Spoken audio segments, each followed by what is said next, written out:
네, 반갑습니다. 우리 사사기 강의 처음부터 시작하도록 하겠는데요.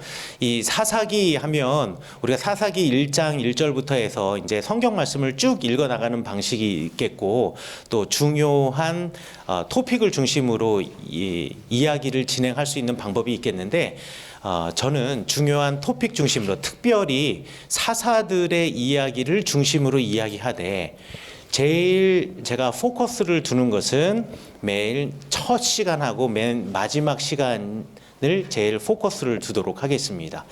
그 이유에 대해서는 제가 차차 설명해 드리도록 하겠는데요. 일반적으로 사사기에 관한 많은 성경 공부 프로그램들이 있습니다. 그 사사기 성경 공부 프로그램들 가운데에서 사사기 이야기를 시작하면서 이 사사기라는 책이 왜 어떤 분류에 들어가 있는가에 대해서는 잘 설명을 안 해놓고 있더라고요. 근데 사실 그게 제일 중요한 파트이거든요. 그래서 사사기는 우리가 생각할 때 사사기 이름 자체가 사사기이니까 사사기에 등장하는 사사들의 이야기가 메인 포커스라고 생각을 하시는 분들이 많이 계세요. 근데 그분들의 이야기가 사사기의 줄거리를 이끌어 나가는 좋은 소재 역할을 하는 것은 분명하지만, 사사기라는 책이, 그러니까 두루마리가 하나로 묶여질 때에 그 사사기를 편집했던 이 편집자의 마음에는 이 사사기를 왜 편집하게 되었는가라는 자기 의견을 사실은 맨 앞과 맨 뒤에다 숨겨놓았습니다. 그러니까 이야기를 갖다가 모아놓는 보따리, 요 보따리를 아는 게 중요한데요. 요 보따리에 대해서는 잘 이야기를 하지 않더라고요. 그래서 우리 첫 시간과 마지막 시간에 그 보따리에 대해서 이야기를 하도록 하겠습니다. 자, 사사기 하면은요, 우리가 이스라엘 사람들이 읽는 성경을 갖다가 뭐라고 부르냐면 타낙이라고 부릅니다. 타낙이라고 하는 말은 율법서, 예언서, 성문서 요 세 개의 분류로 나누어 놓은 책들의 맨 앞 글자를 딴 말들이에요.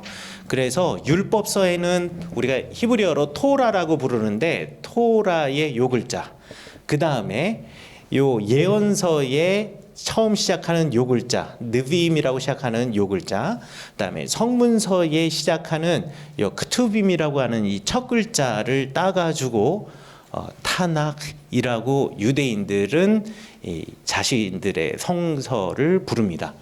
그런데 요 율법서 안에는 우리가 잘 아시다시피 모세오경, 창세기, 출애굽기, 레위기, 민수기, 신명기라는 5개의 책이 있고요.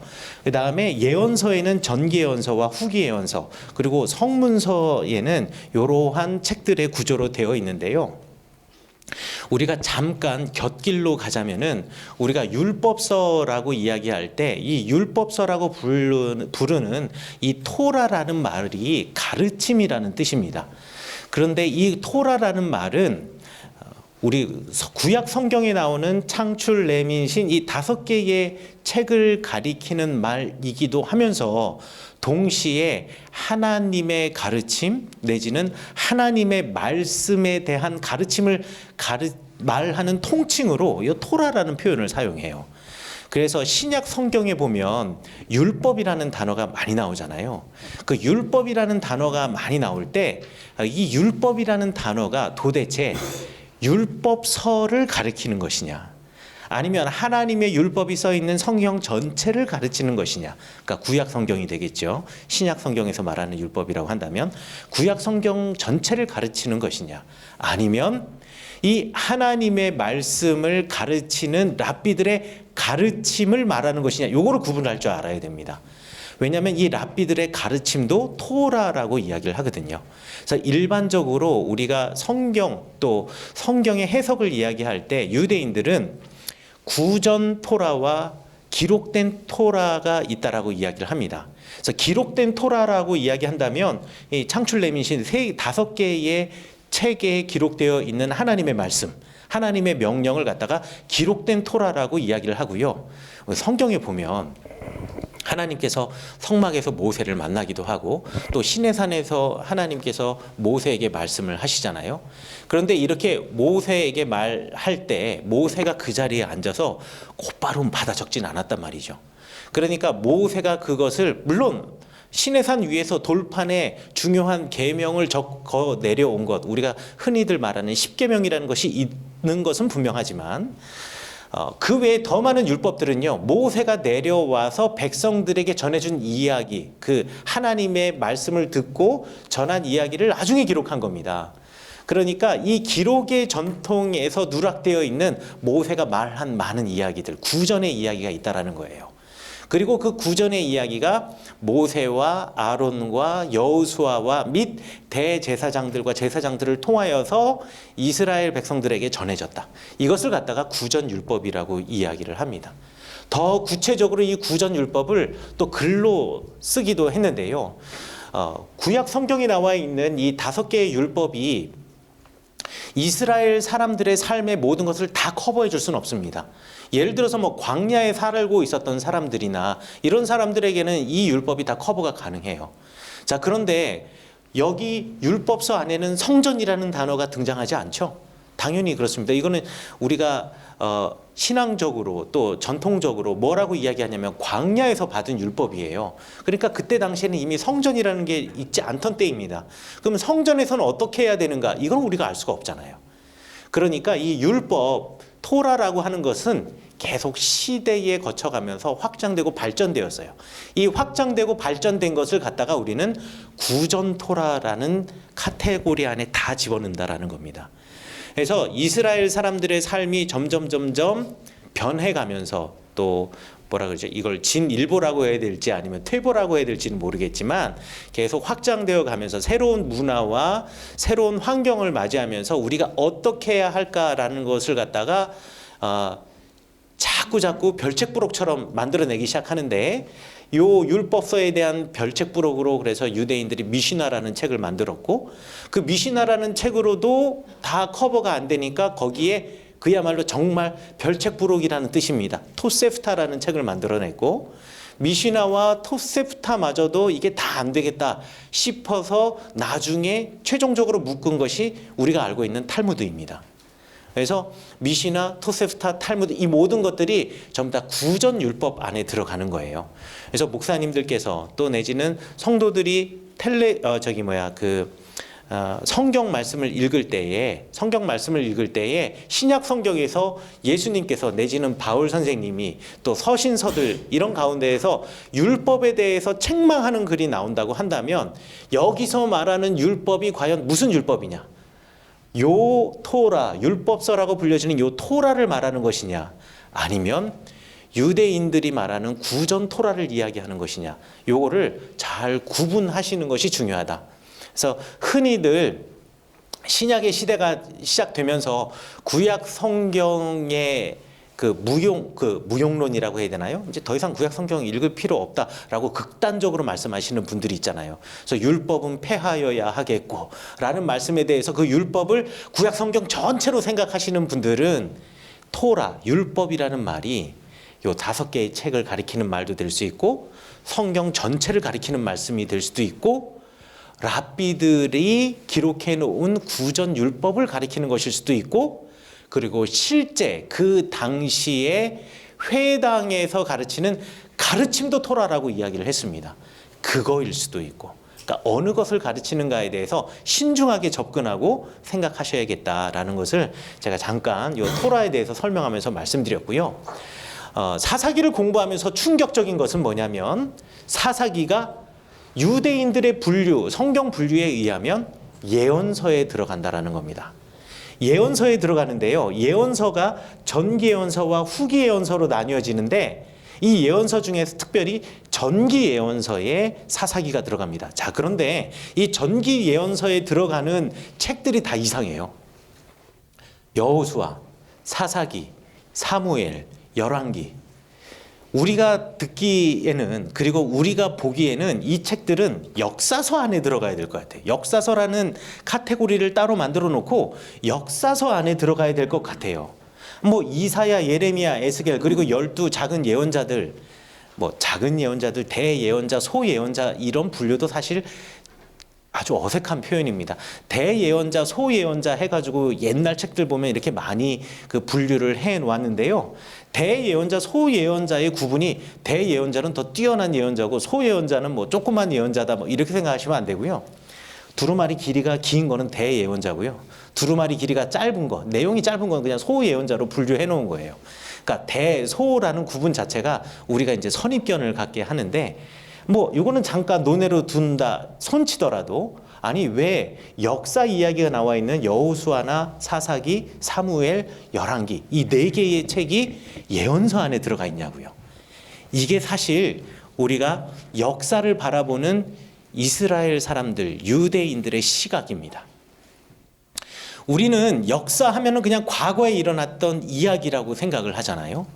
그렇지만 유대인들은 역사 이야기를 과거에 일어났던 옛날 이야기로 생각하는 것으로 그치는 것이 아니라 그 과거의 역사 이야기가 우리의 미래를 보여준다라는 믿음을 가지고 있었어요. 우리가 예언하면은 앞일을 무슨 일이 앞으로 벌어질까?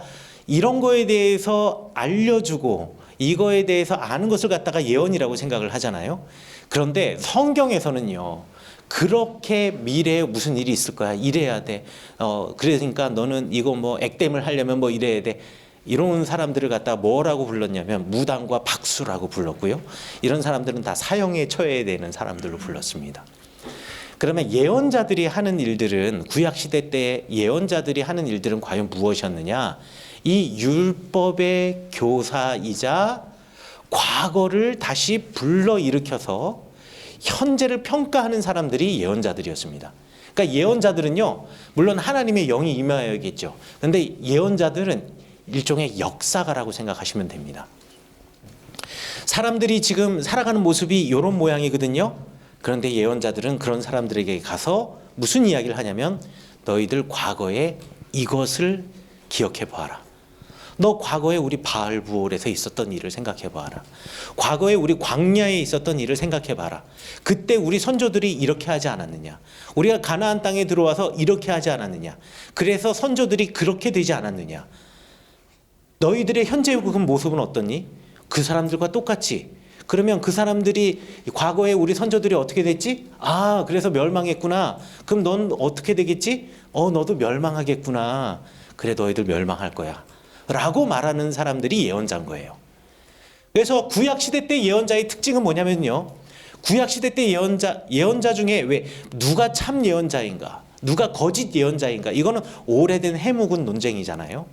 근데 구약 성경에서 참 예언자와 거짓 예언자를 구분하는 기준은요, 아주 분명합니다. 참 예언자라고 한다면은요, 예언이 반드시 이루어져야 된다라고 우리는 생각합니다. 그런데요, 구약시대 때 예언자들은요, 예언이 이루어지지 않아도 상관없어요. 예언이 이루어지지 않아도 참 예언자입니다. 예를 들자면 요나 같은 사람이죠. 요나 같은 사람은 니느웨에 가가지고 니느웨 성이 멸망할 거라 그랬잖아요. 근데 결국 니느웨 성 멸망하지 않았죠? 그러면은 요나는 참 예언자예요? 거짓 예언자예요? 그렇죠. 우리가 만약에 앞으로 일어날 일을 갖다가 예언하는 예언자라고 생각한다고 한다면 그 예언이 이루어지지 않았으면 거짓 예언자가 되어버리는 거 아니에요. 하지만 성경은 그것을 가지고 참 거짓을 이야기하지 않고요. 예언자가 평화를 예언할 때에는 그 평화가 이루어져야지만 참 예언자지만 그 예언자가 현실의 문제를 지적하고 하나님의 길이 이 길이니 이 길로 돌이키라. 돌이키지 않으면 너희가 이렇게 되리라. 라고 예언을 했는데 그 사람들이 그 예언을 듣고 돌이켜서 예언자가 말했던 그 미래가 이루어지지 않았다면 이래도 이 사람은 참 예언자가 되는 겁니다. 그러니까 예언자의 역할은요, 미래를 가르쳐 주는 것이 아니라 예언자의 역할은 현실을 바꾸어서 하나님의 길로 돌아가게 하는 게 예언자의 역할이에요. 그러니까 예언자의 예언은요, 오히려 전쟁이나 기근이나 멸망을 예언하는 예언은요, 안 이루어질수록 좋은 거예요. 그리고 이 사람의 그 예언 때문에 사람이 맞아. 과거에 우리 그때 삶을 보니 이 예언자가 이야기하는 바로 그 삶을 보니 그 삶의 과거를 다시 한번 복귀해 보니 그 사람들이 그랬는데 우리가 똑같은 길을 걷고 있네 라고 해서 회개하고 돌아서게 하면 그걸로 예언은 성공한 겁니다. 참 예언자와 거짓 예언자의 구분은, 참 예언자라고 한다면 평화를 예언하는 예언은 반드시 이루어져야 하고, 그리고 멸망을 그리고 고난을 예언하는 예언은 이루어지지 않아도 상관없어요. 다만 사람들이 회개케 하기만 한다면. 그러니 예언자의 가장 큰 사명은 말이죠, 이 사람들의 미래를 가르쳐 주는 것이 아니라 현실을 직시하게 하는 겁니다. 그러면 이 현실을 어떻게 직시하게 하느냐? 과거의 역사를 들려줌으로, 그리고 하나님의 율법을 다시 한번 불러일으켜서 사람들 기억에 생각나게 하면서 현실을 이 사람들이 직시하는 거예요. 그래서 유대인들은 전기 예언서에 역사 이야기들을 집어넣어서 여호수아 시대 때 역사를 보아라, 사사기 시대 때의 역사를 보아라, 사무엘과 열왕기 시대 때의 역사를 보아라. 그 역사를 보았을 때 그 역사 속에서 사람들이 걸어갔던 길을 보면서 나의 길은 그들의 길과 같은가 다른가 지금을 판단해 보라는 거예요. 그리고 지금의 내 모습을 그들과 비교해서 결정적으로 확인하고 난 다음에는 내 미래는 이제 뻔한 거죠. 똑같은 길을 걸어갔으면 망했을 것이고, 다른 길을 걸어간다면 내가 지금 제대로 가고 있는 것이고, 그들과 똑같은 길을 걸어가고 있다면 내가 지금 제대로 가고 있는 거고, 그들과 다른 길을 걸어가고 있다면 내가 곧 고난의 길에 들어가게 될 것이고 하나님의 심판을 받게 될 것이고. 그래서 이스라엘 역사는요, 이스라엘 현재 사람들의 반면교사의 역할을 하는 겁니다. 그래서 이 유대인들은 역사 이야기를 예언서 안에 넣어 놓았고, 사사기의 이야기도 사사기를 통해서 이 사람들이 이렇게 살았구나로 끝나는 것이 아니라 그 사람들이 살았던 그때의 삶과 현재 나의 삶을 비교해보고, 그렇다면 나의 미래는 어떻게 됐을까? 어떻게 될까? 그리고 나는 어떻게 살아야 하는가를 알려주는 책이 바로 사사기다라는 것, 요거를 우리가 잊지 않아야 하겠습니다. 자, 그러면 우리가 사사기는 어떤 책인가에 대해서 이제 알게 되었다면요, 사사기의 구조에 대해서 한번 알아보도록 할게요. 창세기 1장부터 3장 6절까지는 서론과 같은 이야기입니다. 서론과 같은 이야기고요. 그 다음에 17장부터 21장 같은 경우에는요, 거의 결론과 같은 이야기예요. 정말 사사기를 기록한 사람이 고발하고 싶었던 사사 시대 때의 이스라엘의 삶은 여기에 완전히 다 농축이 되어 있습니다. 사사기의 요 구조에서 요 앞에 부분은요, 사사기를 편집한 편집자가 미끼를 던져놓는 거예요. 야, 이제부터 이야기를 시작하는데 그 이야기는 요런 이유 때문에 시작이 되는 거야 라고 하면서 미끼를 던져놓는 거고요. 그리고 요 중간에 사사들의 이야기는 그 이야기들이 어떻게 과거의 역사가 진행이 되었는가, 역사를 쭉 나열해 놓은 거고요. 17장부터 21장까지 뒤쪽 이야기에 사사기를 편집한 기자가 이스라엘 사람들에게 하고, 이 책을 읽는 사람들에게 하고 싶었던 사사 시대 때의 이스라엘 사람들이 정말 타락했던 그 모습들을 갖다가 전부 다 저기다가 응축적으로 그냥 몰아놓았습니다. 그러니까 어찌 보면은 중간 사사들의 이야기는요, 요 이야기로 그냥 가기 위한 그냥 파도 타기 같은 거예요. 파도 타기 같은 것. 우리가 사사기 공부를 하면서 여기 앉아 계신 분들도 많이 들어보셨을 거예요. 사사기의 구조는 순환 구조를 가지고 있다.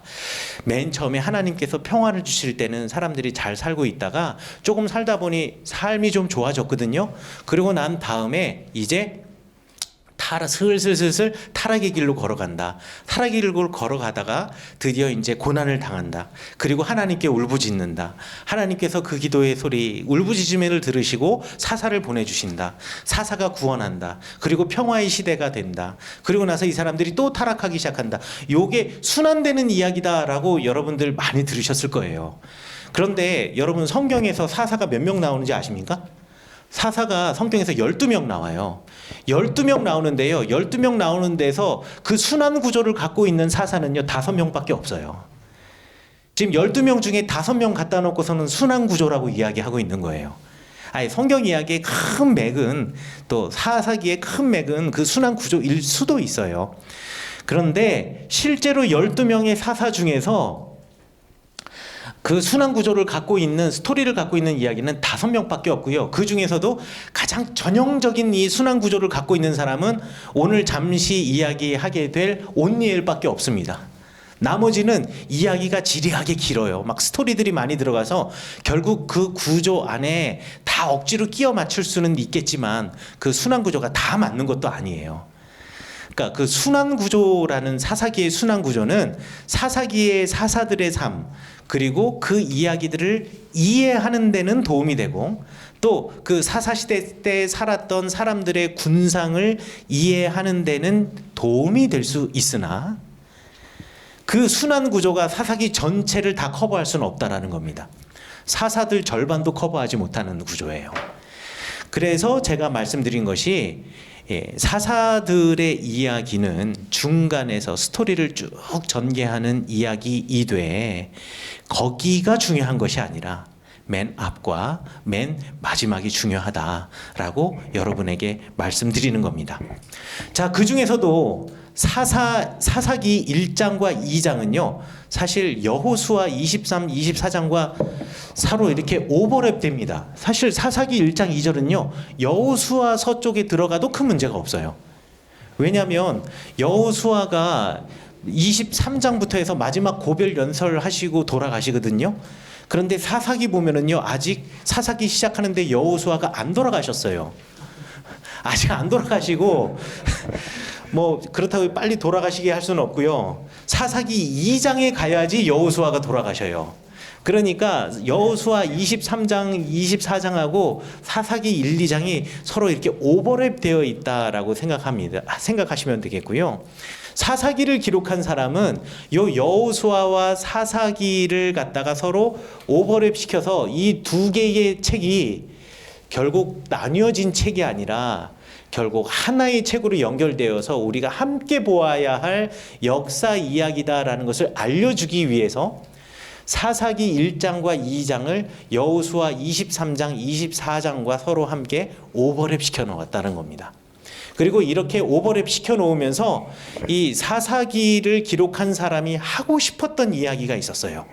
그 하고 싶었던 이야기가 뭐냐면 왜 하나님께서는 가나안 사람들, 그 땅의 사람들을 완전히 다 쫓아내지 않고 그 땅에 남겨두셨는가?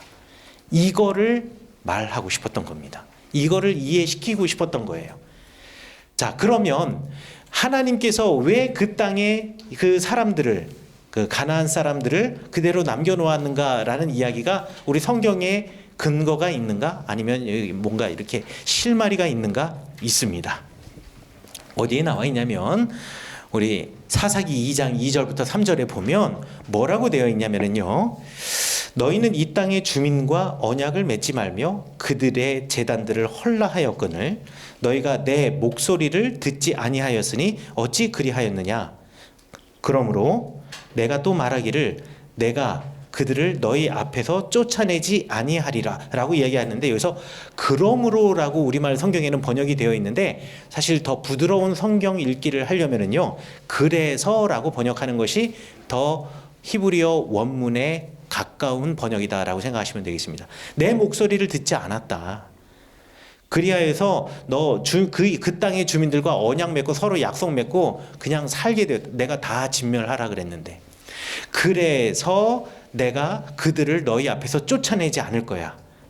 그리고 그들을 너희 옆구리에 가시가 되게 할 거야. 그리고 그들의 신이 너희들의 올무가 되게 할 거야. 왜? 내 목소리를 들으라고. 그러니까 그 땅에 사람들을 남겨놓은 이유, 가나안 사람들을 남겨놓은 이유를 첫 번째 뭐라고 이야기했냐면 하나님의 목소리를 듣게 하기 위해서 남겨놓았다라는 겁니다. 목사님들은 잘 이해하실 거예요. 성도님들이 찾아와가지고 기도해 주세요라고 기도 제목 할 때 대부분 그 기도 제목들 되게 어려운 기도 제목들이잖아요. 목사님들 신방 가셔서 그런 기도 제목 갑자기 만나면은 야 내가 이걸 어떻게 기도해야 될지 당황스러운 그 기도 제목까지도 그런 기도 제목들 꺼내 놓잖아요.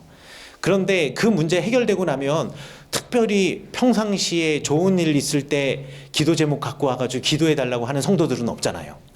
하나님의 목소리에 민감하게 되는 때는 고난의 시기가 더 민감해지지 않겠습니까? 그러니까 하나님께서 그 땅에 사람들을 남겨놓아서 고난을 주시는 이유는 너무 평화롭기만 하면 너희들이 자꾸 인간의 본성이 하나님을 까먹는다라는 거예요. 잊어버린다라는 겁니다. 그때 하나님의 목소리에 귀 기울일 생각 갖게 하고 하나님에 대해서 민감하게 생각하기 위해서 고난을 그곳에 남겨두셨다라고 하는 것이 첫 번째 사사기를 기록한 사람이 왜 여호수아 죽음 이전에 가나안 정복 전쟁이 다 끝나지 않고 아직까지도 끝나지 않은 정복 전쟁을 해야만 했는가에 대한 첫 번째 대답이었습니다. 두 번째 대답은 뭐냐면요, 현실 점검을 하라는 거였습니다. 여기 사사기 보면 사사기 2장 22절에 이렇게 기록이 되어 있어요. 21절부터 읽겠습니다. 나도 여호수아가 죽을 때 남겨둔 이방 민족들을 다시는 그들 앞에서 하나도 쫓아내지 아니하리니 이는 이스라엘이 그들의 조상들이 지킨 것 같이 나 여호와의 도를 지켜 행하나 아니하나 그들을 시험하게 하려 함이라. 그러니까 시험하기 위해서 이 사람들을 그대로 남겨두었다라는 겁니다. 구약 성경에서 이 시험이라는 모티브는 대단히 중요합니다. 시험이라는 모티브는요, 항상 사람들을 나락으로 떨어뜨리기 위한 것이 아니고요, 시험이라는 모티브는 늘 이스라엘 백성들의 현실 점검을 위한 거예요. 우리 만나와 메추라기 사건 있잖아요. 우리 출애굽기에 나와 있는 그 만나와 메추라기 사건에 보면 그 만나와 메추라기를 주면서 이 만나가 이렇게 뭐 매일같이 올 것이지만은 안식일이 되면은 만나가 내리지 않을 거야. 그러니까 너희들 안식일 날은 만나 뜨러 나가지 마라고 이야기를 했는데 그럼에도 불구하고 만나 뜨러 나간 사람들 있었죠? 그러면서 하나님께서 뭐라고 말씀하셨냐면 너희들이 안식일의 율법을 잘 지키나 안 지키나 시험하기 위해서 이렇게 한 거라고 이야기를 하세요. 그러니까 이렇게 시험하시는 이유는요, 이스라엘 백성들을 저 나락으로 떨어뜨려서 이 사람들을 어떻게든 죽여버리려고 이게 아니고요, 시험의 목적은 현실 점검입니다. 너희들의 현실, 지금 살아가고 있는 이 걸음걸이가 지금 제대로 가고 있느냐 안 가고 있느냐. 그래서 시험의 목적은 현실 점검이지, 시험의 목적이 우리를 저기 어디 지하세계의 구렁텅이로, 저 스올로, 저기 어디 지옥으로 내려보내기 위함이 아니다라는 것을 이해하셔야 돼요. 여기도 마찬가지입니다. 사사기에서도요, 그들이 여호와의 도를, 그러니까 하나님의 율법을 잘 지키나 안 지키나 현실 점검을 하기 위해서 가나안 사람들을 남겨두었다라는 거예요.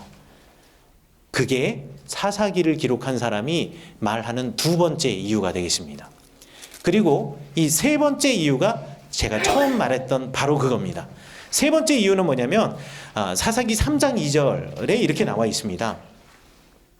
이스라엘 자손의 세대 중에 아직 전쟁을 알지 못하는 자들에게 그것을 가르쳐 알게 하려 함이다 라고 이야기하고 있습니다. 전쟁을 알지 못하는 세대에게 전쟁을 알게 하려고, 전쟁을 알지 못하는 세대에게 전쟁을 알게 하려고 라는 말은 여기 지금 여호수아가 지금 거의 죽기 전에 벌어진 일이에요. 지금 이 이야기가 여호수아가 고별사 하는 때잖아요. 그래서 지금 110세예요. 자,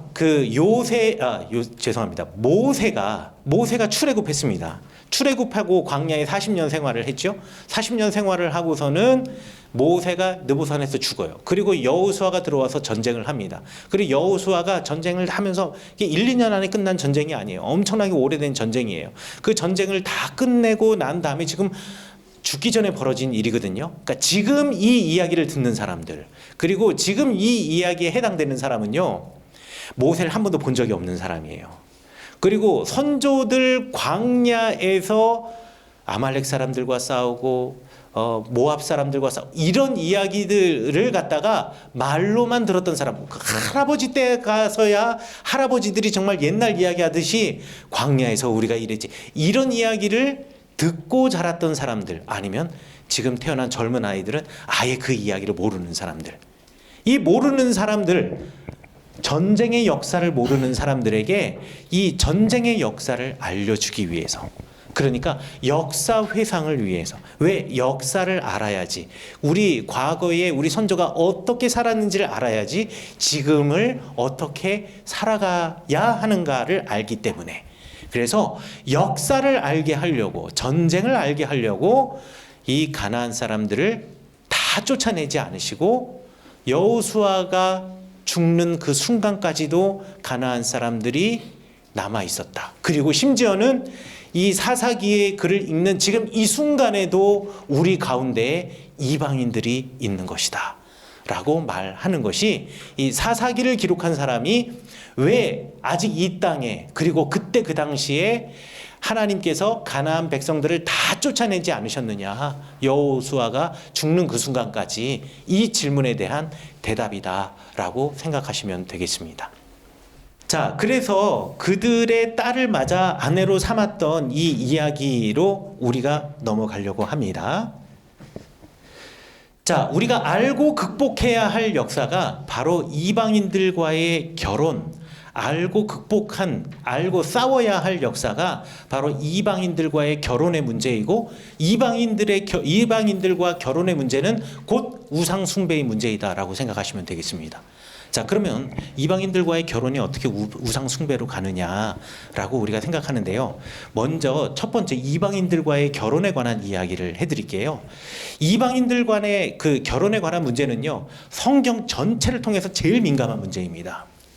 뭐 그렇다고 해서 그러면 우리가 국제 결혼하면 안 되냐, 뭐 이런 단순한 문제를 떠나서요, 이 이방인들과의 결혼을 얼마나 사람들이 싫어했는지, 그리고 성경에서는 이 부분에 대해서 소름 끼쳐 했는지, 레위기에 가시면은요, 한 밭에 서로 다른 씨앗을 뿌리지도 말라고 이야기를 해요. 뭐 한 밭에 서로 다른 씨앗 뿌리는 게 이게 뭐 율법을 거스르는 거였어요. 그 율법에서 말하고자 하는 것은요, 어찌 되었던 우리 하나님의 것 이외에 다른 것 때문에 우리의 색깔이, 그리고 우리의 정체성이 흔들려서는 안 된다라는 이야기입니다. 우리 노아 홍수의 원인이 된 이유가 뭐냐면, 하나님의 아들들이 사람의 딸들과 서로 결혼을 해서 자녀들을 낳기 시작하면서 이 땅에 죄악들이 창궐하게 되었습니다. 그게 노아 홍수의 원인이 돼요. 그렇게 해서 태어난 사람들이 네필림들입니다. 하나님의 아들들이라는 말은, 이거는 전형적으로 성경에서 하나님 신앙을 갖고 있는 사람들을 가리키는 가장 관용어고요. 사람의 딸들이라는 말은 하나님을 거절하는, 하나님을 알지 못하는 사람들을 표현하는 관용어가 사람의 딸들이라는 겁니다. 하나님의 딸들이라는 표현도 마찬가지. 그러니까 하나님의 아들 내지는 하나님의 딸 하는 것은 하나님의 신앙을 갖고 있는 사람이라는 뜻이고요. 사람의 아들, 사람의 딸이라는 말은 하나님을 알지 못하는 사람들이라는 뜻입니다. 이게 나중에 에스겔서 가면은 사람의 아들이라는 말이 다시 바뀌어지기도 해요. 하지만 그 예언자 에스겔서를 제외하고 하나님의 아들, 사람의 딸이라는 표현은 이렇게 이분법적인 구조를 가지고 있어요. 그러면 하나님의 신앙을 갖고 있는 사람과 하나님의 신앙을 알지 못하는 사람이 결혼하면 어떻게 되느냐? 그 자녀들이 네필림이 된다라는 겁니다. 네필림 하면 또 뭐 어디 전설 같은 이야기에서는 뭐 엄청난 그 거인이고 뭐 자이언트 뭐 이렇게 생각을 하지만요, 그거는 이제 막 신화 속에서 이제 꾸며낸 이야기들이 되겠고요. 네필림이라는 말은 뭐냐면, 히브리어 성경에 뭐라고 되어 있냐면, 네필림은 용사다. 네필림 기보르, 용사라는데, 이 용사 기보르라는 말은 뭐냐면 싸우는 사람, 다투는 사람이라는 겁니다. 그러니까 하나님을 알고 있는, 신앙을 갖고 있는 사람이 그렇지 않은 사람들과 태어나서 난 자식은 하나님의 자녀로서 온전한 정체성을 갖고 있지 못해서 세상에서 다툼과 전쟁을 일으키는 사람들이 된다라는 것을 이야기하려고 하는 거예요. 그 죄의 근원이 된다라는 이야기를 하려고 하는 겁니다. 그런 의미에서 이방인들과의 결혼을 대단히 터부시했고요. 두 번째, 이게 더 중요합니다. 고대 국가에서 이방인들과 결혼을 상위층에 있는 사람들이 더 많이 했을까요? 아니면 농사 짓는 사람이 더 많이 했을까요? 100%입니다. 상위층입니다. 성경의 독자는요, 일반인이 아니에요. 일반인들은 거의 이런 죄를 지을 확률이 없어요. 거의 이런 죄들은 누가 짓느냐? 다 상위층이 짓는 겁니다. 그래서요, 나중에 이제 막 예언서 뭐 이런 데 가시면은 알겠지만은 그거 듣는 독자가 전부 다 제사장들입니다. 목사님들 말라기서 설교 가끔씩 하시죠? 말라기서 하면은 일단 성도들이 긴장합니다. 왜? 말라기서 가면 11조 이야기가 나오기 때문에 긴장하는데요. 여러분 성경 잘 읽어보시면요. 거기서 11조 띄어먹는다라고 욕 들어먹는 사람이 일반인이 아니고요. 제사장들한테 하는 얘기예요. 말라기 예언자가 지금 막 질책하고 있는 사람들 있잖아요. 구체적인 제목을 가지고 막 질책하고 있는 사람, 중간중간에 너희 이스라엘인 이러면서 보통 명사가 나오긴 하지만요. 제사장들한테 하는 얘기입니다. 여기 이방인들과 결혼 누가 제일 많이 했냐면요. 저기 상위층에 있는 사람들, 심지어는 제사장들도. 여러분 그래서 느헤미야 이런 데 보면은 제사장인데도 레위인인데도 불구하고 이방인들과 결혼했다가 나중에 이제 막 쫓겨나기도 하고 죽임을 당하기도 하고 뭐 이혼하기도 하고 이런 일들 이야기 나잖아요. 특히나 여러분들 잘 아시는 분 솔로몬 같은 사람들. 이분은 뭐 극강이죠, 이분들은. 솔로몬이 왜 이방 여인과 결혼했을까요? 이방인과 결혼한 가장 대표적인 사람 제가 예를 들면 금방 대답할 수 있습니다. 아합은 왜 이세벨과 결혼했을까요? 나라를 더 부강하게. 그렇죠. 나라를 부강하게 하려고요. 아합이 이세벨과 결혼한 이유는 딱 하나입니다. 페니키아의 힘과 페니키아의 군사력과 페니키아의 문화가 필요했기 때문이에요. 페니키아가 그 당시에 최강국이거든요. 이 사람들이 지중해 바이킹처럼 돌아다니면서 무역을 하면서요. 엄청난 기술력들을 갖다가 습득했던 사람들이에요. 그리고 작은 도시 국가로 이루어진 펜타폴리스라고 해서 5개 도시 국가로 이루어진 도시 국가임에도 불구하고 지중해에서 페니키아 하면 다들 떨었어요. 그만큼 군사력이 강했어요. 군사력만 강한 나라는 없습니다. 군사력이 뛰어난 나라는요. 거기에 맞춰서 문명과 문물도 같이 올라가게 돼 있어요. 이게 아합이 필요했던 거예요. 구약 성경에서 제일 위대한 왕, 강력한 왕이 누구죠? 우리가 이제 솔로몬, 여로보암 1세, 지금 다윗, 이렇게 이야기하고 평신도들은 거의 다 다윗이라고 이야기합니다. 그런데 이스라엘 역사에서 가장 강력했던 왕, 고고학 땅 파보면은요, 솔로몬 시대 때 건물 거의 안 나와요. 다윗 시대 때 건물 거의 안 나옵니다. 근데 어느 땅을 파도 꼭 나오는 시대 건물이 있어요. 아합 시대 겁니다. 그래서 이스라엘 역사에 있어서 문화의 르네상스, 군사력의 최고 정점, 요거 오므리 왕조 시대 때 아합 시대 때 겁니다. 아합 시대 때가 최고였어요. 여러분도 성경에서 이스라엘 사람들이 외국 사람들과 전쟁을 하면 그 전쟁의 이야기가 우리 성경책에도 나와 있지만 그 전쟁의 이야기는 그 나라 기록에도 나와 있어야 되겠죠? 그래야 역사가 되는 거예요.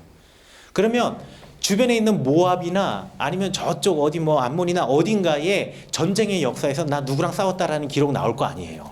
나오잖아요. 솔로몬과 싸웠다는 얘기 안 나와요. 다윗과 싸웠다는 얘기도 안 나와요. 다윗 왕가와 싸웠다는 얘기는 나오지만 다윗과 싸웠다는 얘기 안 나와요. 하지만 아합과 싸웠다는 얘기는 나와요. 그만큼 군사력으로나 그 다음에 문화적으로나 정치적으로나 아합 시대가 최고를 구가하던 시대였어요. 그런데 아합이 어떻게 선대 왕들도 못했던 그 놀라운 발전을 이루어낼 수 있었던가? 이세벨 때문이었어요. 이세벨과 결혼하면서 페니키아 사람들은 배 타고 돌아다니는 바이킹이라 그랬잖아요. 이 바이킹들의 가장 큰 문제는 뭡니까? 안정적으로 식량 공급해 줄 사람이 없어요. 누가 해줬겠어요? 아합이 해준 거죠. 그러면 그런 것을 받는 페니키아도 뭔가를 나누어 줘야 되잖아요. 그거 받으려고 결혼한 거예요. 그래서 이스라엘이 부강해진 겁니다. 북이스라엘이. 북이스라엘과 남유다를 서로 비교해 보면은요, 우리는 남쪽 유다가 대단한 나라라고 생각하지만 북왕국에 비하면은요, 남유다는 예루살렘 성전 빼놓고 시골이나 마찬가지예요. 아니 그러니까 아수르가 와서 북왕국 딱 점령하고 돌아갔죠. 왜? 남쪽 유다는 그렇게 신경 안 써도 되는 나라거든요.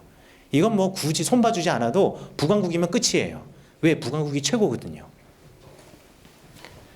이것들을 위해서 이방인들과 결혼하는 겁니다. 자, 그러면 이스라엘이라는 나라가 그럼 페니케아와 결혼을 했다고 쳐요. 이스라엘이라는 나라가 페니케아와 결혼을 하면 그 둘이 아주 돈독한 관계에 있다라는 것을 보여주는 증거들이 있어야 됩니다.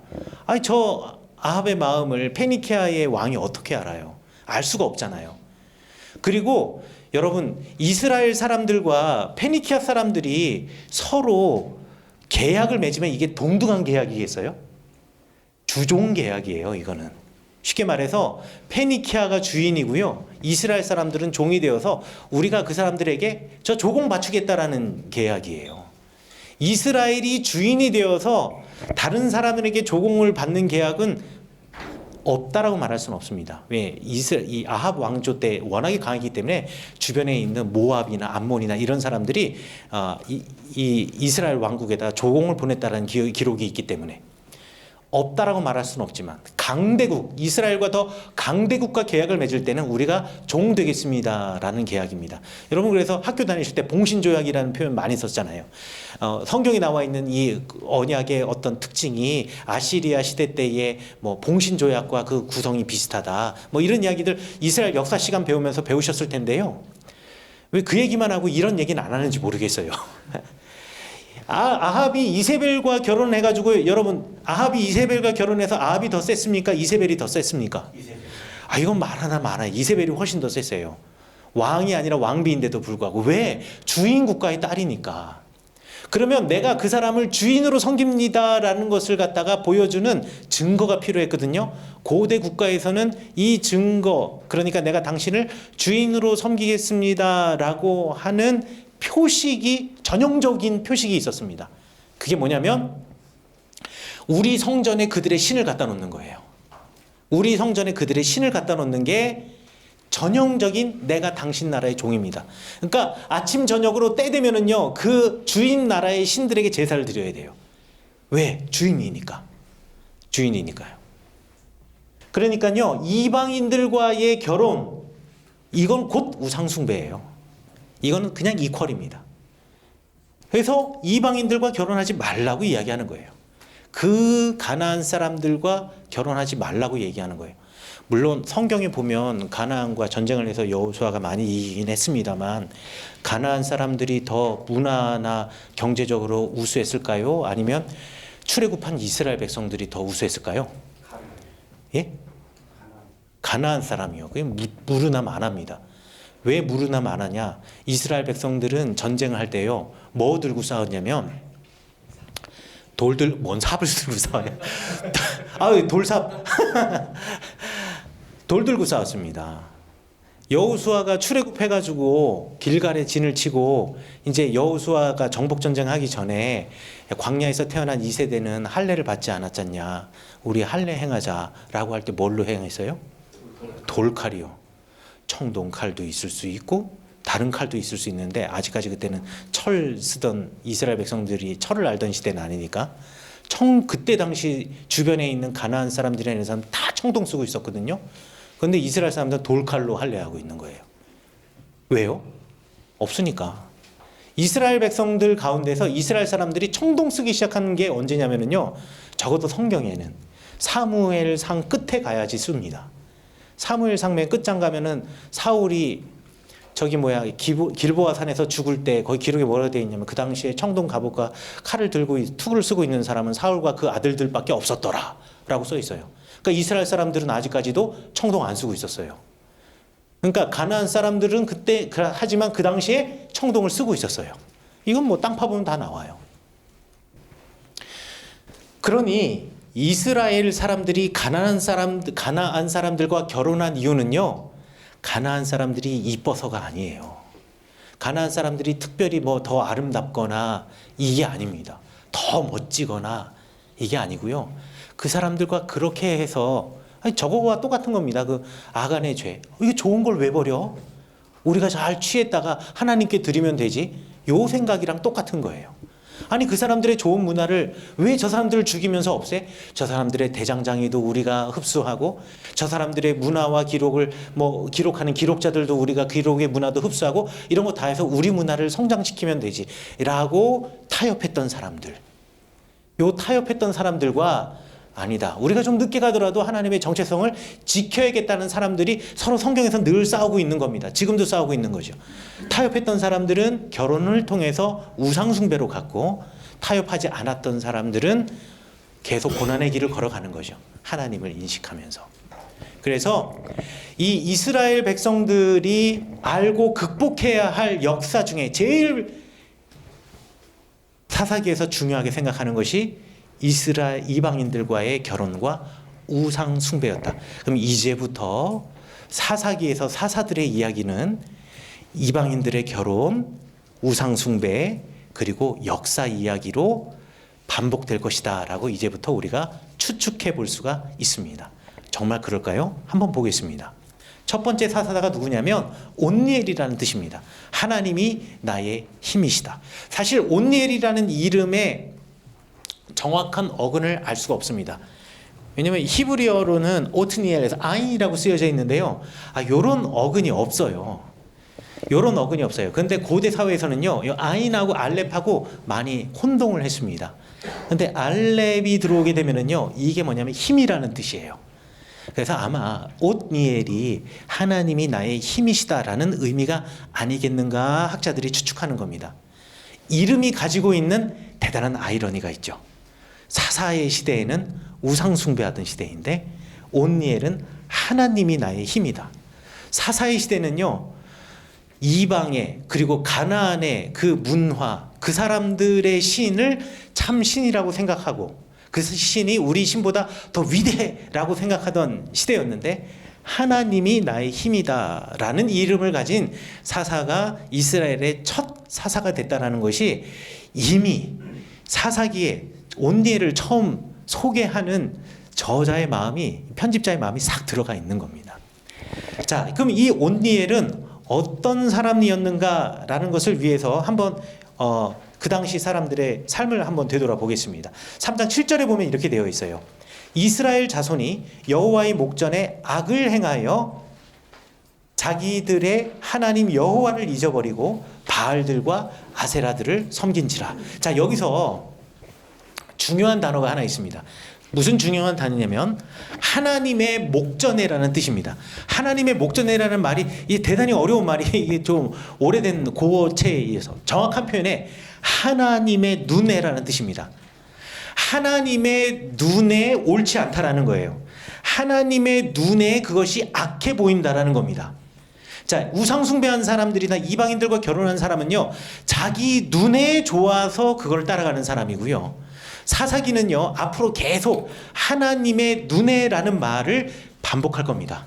계속 반복할 겁니다. 특별히 이게 어디 가면은 가장 많이 등장하면은요, 삼손 이야기 가면은 엄청나게 많이 등장합니다. 내 눈에, 삼손의 눈에. 그래서 나중에 말씀하겠지만 하나님이 결국 삼손을 어떻게 했죠? 눈을 빼버리셨죠.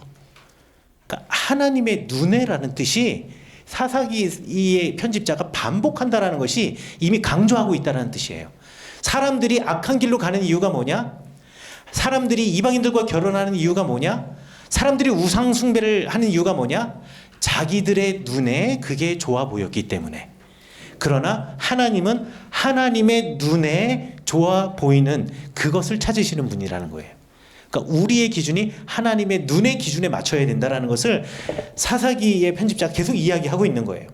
여호와의 목전에 악을 행하여서, 그래서 바알들과 아세라들을 섬겼다, 따랐다라고 표현을 하는데요. 바알과 아세라를 한 번도 보지 못하신 분들을 위해서 바알과 아세라, 이거 전형적인 바알과 아세라의 프로토타입은 아닙니다만 모티브는 똑같아요. 자, 바알과 아세라가 있는데요. 바알은 천둥번개의 신입니다. 천둥번개의 신이라서 이 사람이에요. 이 사람이 지금 한 손에는 방패를 들고 한 사람은 칼을 들고 있는데요. 바알 신이라고 추정되는 사람들은 전부 다 한 손은 들고 있고 한 손은 이거는 자유자재입니다. 한 손은 무조건 이렇게 들고 있습니다. 그리고 손 여기 다 구멍이 뚫려져 있어요. 이 사람은 구멍은 안 뚫려져 있고 그냥 청동을 여기다 그냥 아예 갖다 붙여버렸어요. 구멍이 뚫려 있는데 거기 뭐냐면 작드기 같은 거 꽂아 놓습니다. 지금 이거는 딱 보기에도 칼과 방패로 보이죠. 그래서 이제 이스라엘 박물관에 가면 이거 스마이트가 돼서 이렇게 때 내리치는 그 신이다라고 표현을 했는데요. 이게 전형적인 바알상의 모티브를 그대로 가지고 있는 겁니다. 바알신의 모티브가 이건데요. 여기 들고 있는 이게 뭐냐면 번개입니다. 왜냐면 이 사람 천둥 번개의 신이잖아요. 바알은. 네? 네. 토르. 망치. 네. 그렇네요. 천둥 번개의 신입니다. 천둥 번개의 신이고요. 바알 신에게는 아내가 있어요. 바알 신은요, 항상 세트로 돌아다닙니다. 혼자 돌아다니지 않아요. 근데 더 정확한 표현으로는 아세라가 세트로 돌아다닌다라는 말이 맞겠구나. 성경에 보면은요, 모든 것에는 짝이 있습니다. 남자가 있고 여자가 있어요. 신들도 남신이 있고 여신이 있어요. 그런데 신 중에서 유일하게 남신과 여신이 아니라 홀로 한 분이고 성이 없으신 분이 하나님이에요. 이게 메소포타미아의 신과 우리가 가지고 있는 이스라엘 신앙의 가장 결정적인 차이입니다. 둘로 나뉘어져 있어요. 그 하나님이 말씀으로 남자와 여자를 만들긴 하셨지만 하나님 그 자체는 하나라는 뜻입니다. 이해가시죠? 네. 자, 그래서 아세라와 바알은요, 부부였습니다. 예, 바알은요, 천둥 번개의 신이고, 그리고 아세라는 풍요의 신이에요. 천둥 번개와 풍요의 신은요, 늘 세트로 돌아다니는데요, 이게 성적인 모티브를 가지고 있습니다. 천둥 번개를 치고 하늘에서 물을 내리면, 그게 하늘에서 바알 신이 내리는 그 물을 정액이라고 생각을 했어요. 대지의 여신이고 풍요의 여신인 아세라는요, 항상 배가 불룩하게 튀어나와 있습니다. 늘 임신 중이에요. 그리고요, 가슴이 엄청나게 강조되어 있습니다. 그리고 여성의 성기가 강조되어 있어요. 그리고 여기 점들이 이렇게 하나씩 있죠. 큰 점이 있고 작은 점이 있고 작은 점들이 있는데 이게 뭐냐면 전부 다 보석을 박아 놓는 겁니다. 예, 보석을 박아 놔요. 보통 가나안의 남신들은 보석을 턱수염 쪽에다 많이 갖다 박습니다. 근데 여성들은 가슴과 배와 성기에다가 보석을 갖다 박아요. 그만큼 중요하다는 얘기가 되겠죠. 그래서 이 바알 신의 정액을 받은 비를 받은 땅이 그 물을 머금고 있다가 풍요로운 밀과 보리를 갖다가 수확할 수 있도록 소출을 낸다라는 이 메타포를 가지고 있어요. 그래서 바알 신과 아세라 신은 늘 세트로 돌아다닙니다. 잠깐 곁길로 나가서 예를 들자면 갈멜산에서 엘리야가 바알신과 서로 싸우죠.